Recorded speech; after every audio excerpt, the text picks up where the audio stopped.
Doctor Sreevarma ஆயுள் தரும் ஆயுர்வேதா அறுவை சிகிச்சை இல்லா குணம் ஆயுள் கால நிவாரணம். அன்புள்ளம் கொண்ட பகீன் பக்தி அன்பர்கள் அனைவருக்கும் எனது பணிவான வணக்கங்கள். இப்போ இந்த பதிவில் நம்ம புது வருஷம் தமிழ் புத்தாண்டு நமக்கு தொடங்க போகிறது. தமிழ் புத்தாண்டு அப்படின்ற பார்க்கும்போது சித்திரை மாதத்துலேருந்து இது நம்மளுடைய புத்தாண்டு இப்போ தான் தொடங்குறது. ஸோ அதனால் இந்த வருஷத்தில் ஒவ்வொரு ராசிக்கும் எப்படி இருக்குது அப்படின்னு நம்ம பார்க்க போகிறோம். வாங்க வீடியோக்குள்ளே போய் ஒவ்வொரு ராசிக்கும் எப்படி இருக்குன்னு பார்ப்போம். அன்புள்ளம் கொண்ட கன்னிராசி அன்பர்கள், கன்னிராசின்றது காலபுருஷத்தில் 6வது வீடாக இருக்குது. இந்த ராசிக்கு அதிபதி புதன் பகவானாக இருக்கார். இந்த ராசியில் இருக்கக்கூடிய நட்சத்திரங்கள் அப்படின்னு பார்த்தோம்னா உத்தர நட்சத்திரம் 2, 3, 4 பாதங்கள், ஹஸ்த நட்சத்திரம், அதுக்கடுத்து சித்திரை நட்சத்திரம் 1, 2 பாதங்கள் இதெல்லாம் இருக்குது. இதில் உத்தர நட்சத்திரத்துக்கு அதிபதியாக சூரிய பகவான் இருக்கார். ஹஸ்த நட்சத்திரத்துக்கு சந்திரன், அதே மாதிரி சித்திரை நட்சத்திரத்துக்கு செவ்வாய். இந்த ராசியை சேர்ந்தவங்க கணக்கில் ரொம்ப வல்லவங்களாக இருப்பாங்க, கணிதத்தில் ரொம்ப வல்லவங்களாக இருப்பாங்க. அது மட்டும் இல்லாமல் இவங்க இந்த ராசியை சேர்ந்தவங்க பல பேர் பிஸ்னஸ் வச்சுருப்பாங்க, நிறையா பிஸ்னஸ் பண்ணுவாங்க. இவங்களுக்கு என்னென்னா காரியங்களை தள்ளி போடுறது இவங்களுடைய இயல்பான குணமாக இருக்கும். தூக்கத்தில் கொஞ்சம் ஆசை அதிகம். ஸோ அது மாதிரி கொஞ்சம் காரியங்களை தள்ளி போடுறது, ஸ்லாகிங்காக இருக்கிறது, அலட்சியமாக இருக்கிறது. ஏன்னா இவங்களுக்கு பொதுவாக பின்னால் வரக்கூடிய விஷயங்களை முன்னாலே புரிஞ்சிக்கக்கூடிய ஒரு தன்மை இருக்கும். இந்த ராசிக்கு அதிபதி புதன் இந்த ராசியில் உச்சம், இந்த ராசியில் சுக்கிரன் நீசம். ஸோ அதனால் ஆனால் இந்த வீட்டுக்கு 2வது வீட்டுக்கும் 9வது வீட்டுக்கும் அதிபதியாக சுக்கிரன் இருக்கிறதுனால பொதுவாக இந்த வருஷத்தை பொறுத்தளவில் குரு பார்வை அது உங்களுக்கு 2வது வீட்டு குடும்பஸ்தானத்துக்கு விழருது. இதனால் கன்னிராசியை பொறுத்தளவில் பணங்காசில் முன்னேற்றம் ஏற்படும். பணம் அருமையாக இந்த வருஷம் பணம் ரொம்ப நல்லா ஃப்ளோ, பணங்காசில் ரொம்ப அருமையாக கொட்டுன்னு சொல்லுவாங்களே, அது மாதிரி பணம் ரொம்ப நல்லா ஃப்ளோ உங்களுக்கு இருக்க போகிறது. குடும்பத்தில் நல்ல மகிழ்ச்சிகள் இருக்க போகிறது. அது மாதிரி நீங்கள் பேசுகிற இடத்துல உங்கள் பேச்சு ஜெயிச்சு உங்களுக்கு பேச்சுக்கான மதிப்புகள் ஏற்பட போகிறது. இதெல்லாம் இந்த வருஷம் உங்களுக்கு ஏற்பட போகிறது.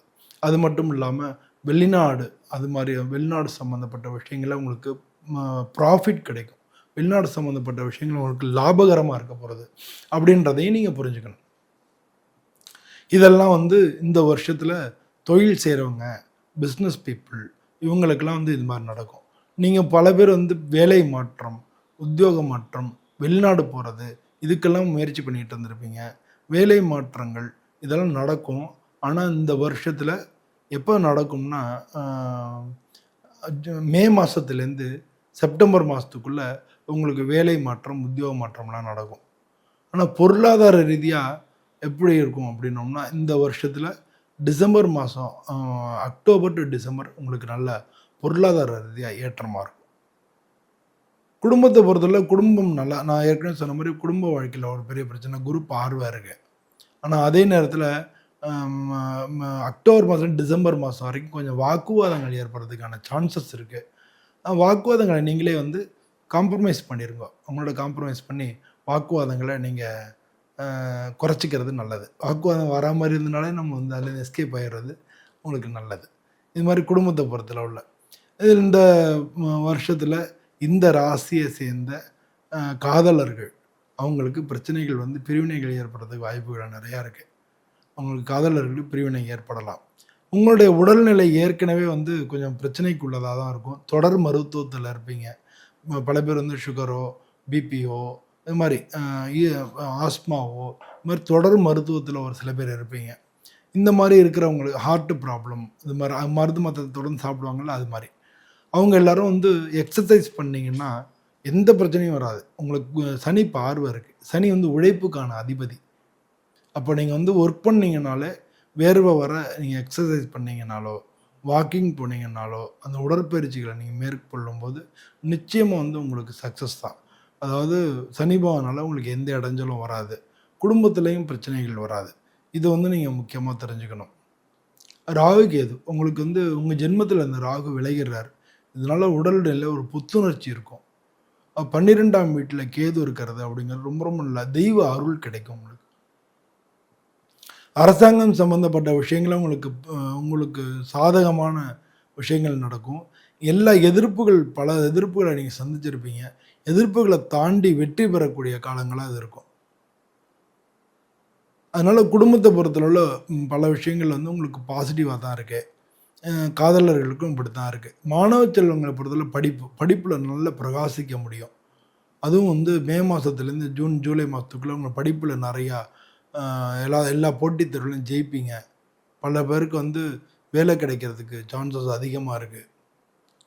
போட்டித் தேர்வுகளில் மட்டும் கிடையாது, நீங்கள் மற்ற தேர்வுகளையும் நீங்கள் ஜெயிச்சு பாஸ் பண்ணி படிக்கக்கூடிய மாணவ செல்வங்களுக்கு இந்த வருஷம் நல்ல வருஷங்களாக இருக்குது. அதுவும் கன்னிராசி சேர்ந்தவங்களுக்கு. பொதுவாக வந்து இந்த கன்னிராசியை சேர்ந்தவங்க என்ன சுவாமியை வழிபடலான்னா பெருமாளை வந்து விடாமல் படிச்சுக்கணும்.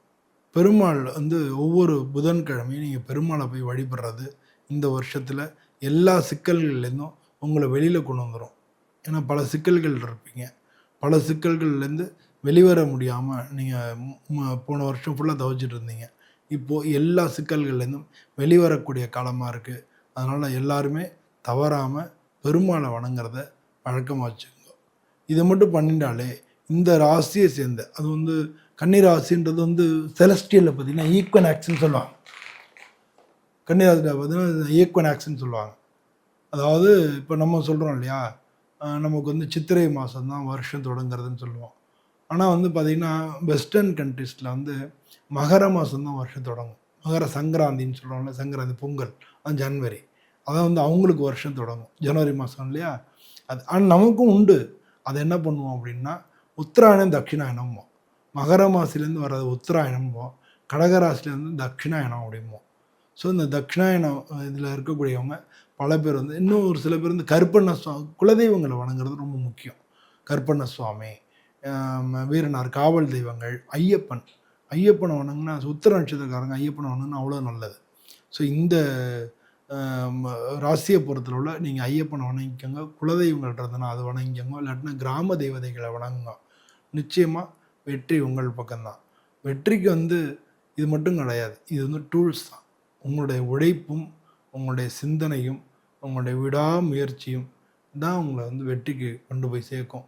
ஸோ எல்லோரும் வெற்றி அடைய பிகைன் பக்தி சேனல் சார்பாக சுவாமியை பிரார்த்தனை பண்ணிட்டு உங்கள்கிட்ட விடைபெறுகிறேன். நன்றி, வணக்கம்.